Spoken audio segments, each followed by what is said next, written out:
एक आदमी जिसके सर पे बाल नहीं है आते ही फिर दोबारा से साफ करा देता है, एक गेरुए रस का कपड़े पहना हुआ है, सुबह से शाम 24 करोड़ के इस राज्य को चला रहा है, और उस ये कहता है, उसमें ये ताकत आपकी है कि वो कहता है कि जिस भाषा में सुनना चाहते हो उसी भाषा में जवाब दूंगा। ये ताकत है।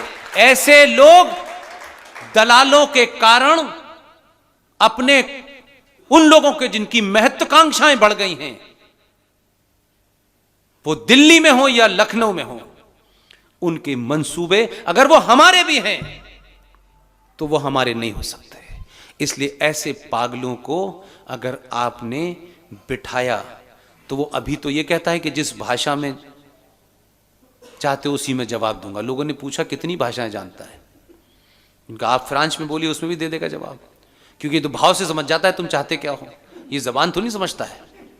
तो मेरा कहना है कि अभी कम से कम भारत को अगले 50 साल, अभी 50 साल, मेरा तेरा ये जाति वो जाति, मैं फिर आपसे कह रहा हूं मैं नहीं रहूंगा, हम में से कोई नहीं रहने वाला है, लेकिन आने वाली नस्ल ये ना कहे कि हमारे बाप को, हमारे भाई को, हमारी मां को सब कुछ पता था, लेकिन इन्होंने स्वार्थियों में चोरों को चुना, योगी को नहीं चुना। अगर भारत सेकुलर है भी, जिसे 1976 में रात के अंधेरे में इंदिरा गांधी ने बिना किसी से पूछे, अगर आपने उस 76 के अंदर भारत के प्रियम्बल, जिसको अक्षुण्ण कहा जाता है कि प्रियम्बल में बदलाव कभी नहीं होता है, बदलाव संविधान की धाराओं में होता रहता है समय समय पर, क्योंकि परिस्थितियों के हिसाब से उसमें अमेंडमेंट होते हैं, अमेंडमेंट करना जायज है। लेकिन आपने भारत के प्रियम्बल में 1976 में अपने एक दोस्त के कारण, जिसके कई सारे खुफिया एजेंसी के लोग भारत की पार्लियामेंट में थे, आपने 76 में भारत के प्रियम्बल में जोड़ा सेकुलरिज्म और सोशलिज्म। राइट? यह आपको नहीं पता? भारत के संविधान में जब संविधान सभा की डिबेट चल रही थी, तब भी यह सवाल उठाता कि क्या भारत को सेकुलर बनाया जाए। उस पर अंबेडकर का यह बयान है, और नहीं बहुत सारे लोगों का है। उन्होंने कहा भारत की धरती तो सदियों से सेकुलर रही है, यहां तो अनेक संस्कृतियां आई, अनेक मजहब के लोग आए, यहां पले बड़े, पारसी आए, या हमने तो किसी को नहीं रोका। हमसे ज्यादा दुनिया में कौन सेकुलर होगा? यहां तो स्टेट का भी कोई रिलीजन नहीं है, तो भारत में सेकुलर शब्द की क्या जरूरत है? तो साहब हटा दे। 76 में उन अंबेडकर जी का संविधान, जो ये नॉन बीजेपी वाले हैं, जो बीजेपी से जिनका संबंध नहीं है, वो जैसी कहते देखिए साहब संविधान में ये बदल देंगे, ये हिंदूवादी है, फलानेवादी है। अरे आपने तो 76 में उस पूरे संविधान के अंदर प्रियम्बल ही बदल दिया आपने, तो पूछा नहीं किसी ने। खैर मैं ये बात भी मान लेता हूं, अगर भारत सेकुलर है, आज की डेट में तो सेकुलर है क्योंकि उसमें लिख गया है, तो सेकुलर भारत में माइनॉरिटी कमीशन कैसे है? सच्चर कमीशन कैसे है? मुस्लिम एजुकेशन बोर्ड कैसे है? सच्चर कमीशन, माइनॉरिटी कमीशन तभी होगा जब भारत हिंदू राष्ट्र होगा। मैं बात गलत कह रहा हूं? अगर भारत हिंदू राष्ट्र होगा तब उसमें होगा कि भाई ये मुसलमानों के लिए अलग से, क्योंकि ये हिंदू राष्ट्र है। मैं गलत कह रहा हूं? लेकिन सेकुलर भी है और माइनॉरिटी कमीशन भी है। वहां कह रहे हैं कि मजहब की बुनियाद पर राजा कोई फैसला नहीं करेगा। सेकुलरिज्म का मतलब है रिलीजन अलग, स्टेट अलग, यानी राज्य अलग। फिर आप कह रहे हैं कि स्टेट और रिलीजन। फिर आपने वक्फ बोर्ड जो 1921 में 23 में बना था, फिर आपने 2013 में वक्फ बोर्ड के तहत एक कानून बना दिया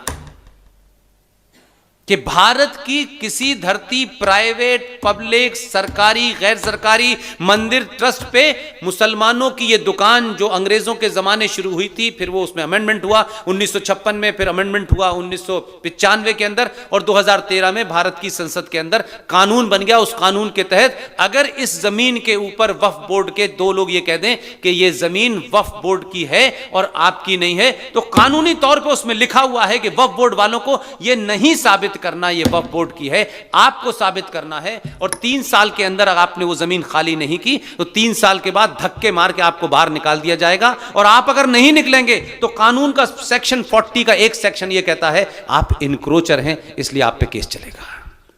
आपको पता ही नहीं है, क्योंकि आपको प्याज के दाम पे सरकार बनानी है। इसलिए 2013 में बना, 1995 में अमेंडमेंट हुआ, 1995 के अमेंडमेंट के बाद 2005 में भारत के अंदर जो तकलीफ की निशानी है, जिसे हमें और आप मोहब्बत की निशानी कहते हैं, उस तकलीफ की निशानी ताजमहल को वक्फ बोर्ड ने अपने कब्जे में 2005 में ले लिया है। आपको पता नहीं है? गुजरात में सूरत म्युनिसिपल कॉरपोरेशन के ऊपर दावा ठोक दिया है, कोर्ट कह रही है हम इसमें दखल ही नहीं सकते, ये तो कानून है।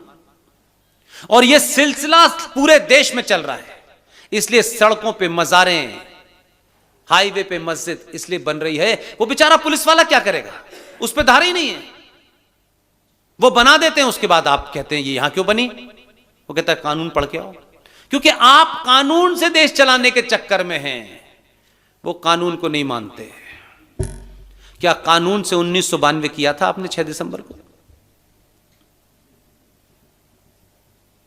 कोर्ट को पता चल गया था कि 92 करने वाले लोगों के हक में फैसला नहीं दिया गया, तो किसी दिन सुप्रीम कोर्ट को यह 92 न बना दें।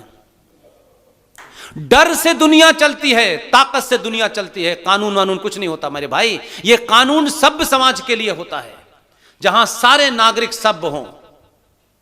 इसलिए बलात्कारी खुले घूम रहे हैं, लुटेरे गुंडे खुले घूम रहे हैं।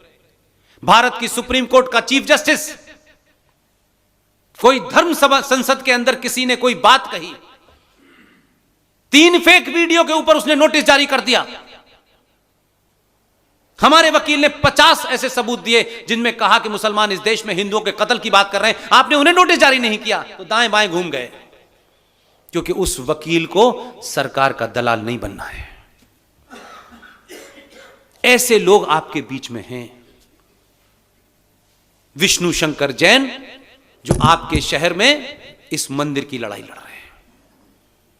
इस मंदिर के और मस्जिद के बारे में आपको एक तथ्य नहीं पता, जो आपके सामने बताना चाहता हूं। 1991 में नरसिम्हा राव के दौर में एक कानून बना, उसमें से अयोध्या को हटा दिया गया। अयोध्या को हटा करके एक कानून बना, उस कानून का नाम है प्लेसेस ऑफ वर्शिप एक्ट 1991।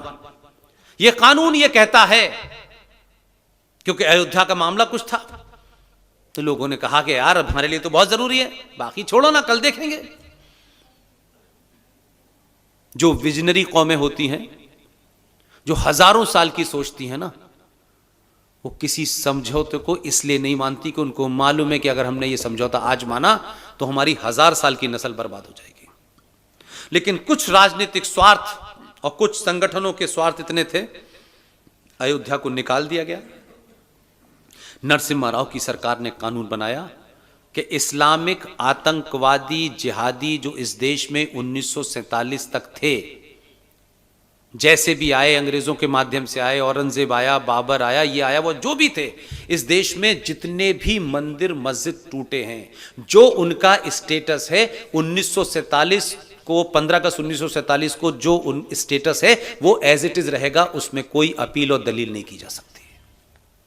ठीक है, ठीक है, यह कानूनन पास है। आपकी मथुरा की सच्ची कहानी नहीं बताएंगे, क्योंकि उसमें आपके दलाल शामिल हैं। इस मथुरा में ईदगाह 1947 में नहीं था। पता है आपको ये बात? ये ईदगाह, कृष्ण जन्मभूमि का जो झगड़ा है, ये ईदगाह 1947 में था ही नहीं। तो फिर इसका स्टेटस तो बदलना जाना चाहिए, ये तो उस कानून में नहीं आता। 1965 में मध्य प्रदेश का एक मक्कार मुख्यमंत्री द्वारिका प्रसाद मिश्र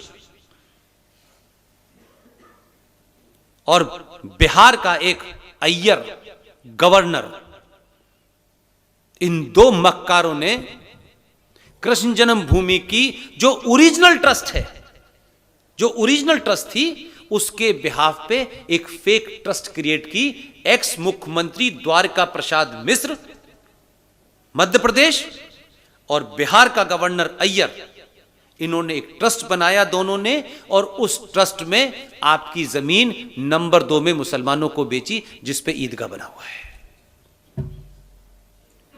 अपने लोग अगर दुश्मन से ज्यादा खतरनाक हैं तो उनके साथ भी वही बर्ताव होना चाहिए।